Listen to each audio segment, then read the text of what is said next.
বৃষ্টি বার্তায় প্রত্যেককে আপনাদের স্বাগত জানাচ্ছি। এই মুহূর্তে দক্ষিণবঙ্গের জন্য যে আপডেটটি পাওয়া যাচ্ছে, 17 তারিখেও তাপপ্রবাহ চলবে এবং 21 বা 22 তারিখ পর্যন্ত চলতে পারে তাপপ্রবাহ, এটাই বলছেন আলিপুর আবহাওয়া দপ্তর।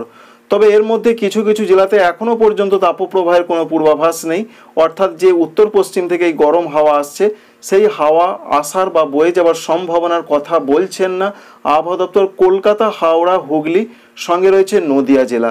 এই চারটি জেলাতে আপাতত আগামী 4 বা 5 দিন এখনও পর্যন্ত তাপপ্রবাহের পূর্বাভাস নেই, কিন্তু প্রচণ্ড গরম এবং আর্দ্রতাজনিত অস্বস্তি থাকবে। অন্যদিকে তাপপ্রবাহের সম্ভাবনা রয়েছে 17 তারিখের দিকে বলা হয়েছে, যেমন রয়েছে মেদিনীপুর, রয়েছে ঝাড়গ্রাম, বাঁকুড়া, পুরুলিয়া, সঙ্গে রয়েছে পশ্চিম বর্ধমান, পূর্ব বর্ধমান, বীরভূম, মুর্শিদাবাদে তাপপ্রবাহ চলবে। 18 তারিখ অর্থাৎ বৃহস্পতিবার থেকে উত্তর এবং দক্ষিণ 24 পরগনাতেও শুরু হবে তাপপ্রবাহ। যেভাবে চলছে আবহাওয়া তাতে হাওড়া, কলকাতার দিকেও দু এক জায়গায় তাপপ্রবাহের সম্ভাবনা আগামী 72 ঘন্টার মধ্যে তৈরি হতে পারে, এমনটা দেখা যাচ্ছে সিস্টেম থেকে।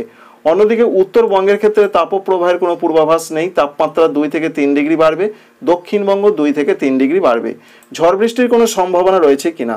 দক্ষিণবঙ্গের ক্ষেত্রে আজকে বিক্ষিপ্ত কোথাও বৃষ্টির পূর্বাভাস ছিল, বিশেষ করে সেই পূর্বাভাস ছিল যেমন 24 পরগনা, পূর্ব মেদিনীপুর, এছাড়া নদিয়া, বীরভূম, মুর্শিদাবাদে কোনো অংশে হালকা ঝড় বৃষ্টির কথা বলা হয়েছিল, যেটা দেখতে পাওয়া যাচ্ছে। তবে আগামীকাল থেকে সারা দক্ষিণবঙ্গে একেবারে 22 বা 24 তারিখ পর্যন্ত কোনো রকম বৃষ্টির আর পূর্বাভাস নেই। তাই দক্ষিণবঙ্গে আর কোনো বৃষ্টি নয়, শুধুই গরম গরম হাওয়া, এমনটাই চলতে পারে 23, 24 এবং 25 তারিখ পর্যন্ত যে আপডেট রয়েছে অনলাইনে, তাতে কোনো রকম দক্ষিণবঙ্গে বৃষ্টি হবে না, শুধুই গরম বাড়বে। তবে উত্তরবঙ্গের ক্ষেত্রে পরিস্থিতি অন্য। উত্তরবঙ্গে আজকে ঝড় বৃষ্টির সম্ভাবনা খুবই ছিল, এমনটা জানিয়েছেন ওয়েদার অফিস। বিশেষ করে দার্জিলিং, কালিম্পং, জলপাইগুড়িতে প্রায় 40 থেকে 50 কিলোমিটার বেগে দমকা ঝড়, সঙ্গে বজ্রবিদ্যুৎ সহযোগে হালকা মাঝারি বৃষ্টি। কুচবিহার, এছাড়া আলিপুরদুয়ারে এখানেও বৃষ্টির সম্ভাবনা দেখা যাচ্ছে।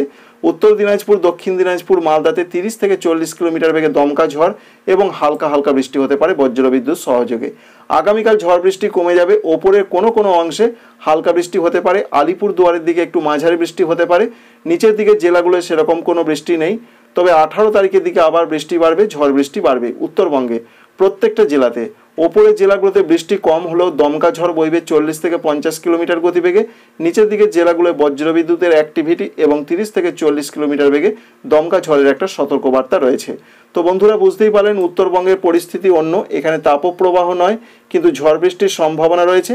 এছাড়া পরবর্তী দিনগুলোতে উত্তরবঙ্গ বৃষ্টি কমতে চলেছে, তবে মালদহ এবং দক্ষিণ দিনাজপুরে আর্দ্রতাজনিত অস্বস্তি এবং গরম কিন্তু বাড়বে। আপডেটটি এই পর্যন্তই। ভালো লাগলে চ্যানেলটিকে সাবস্ক্রাইব করে রাখবেন। Thanks for watching.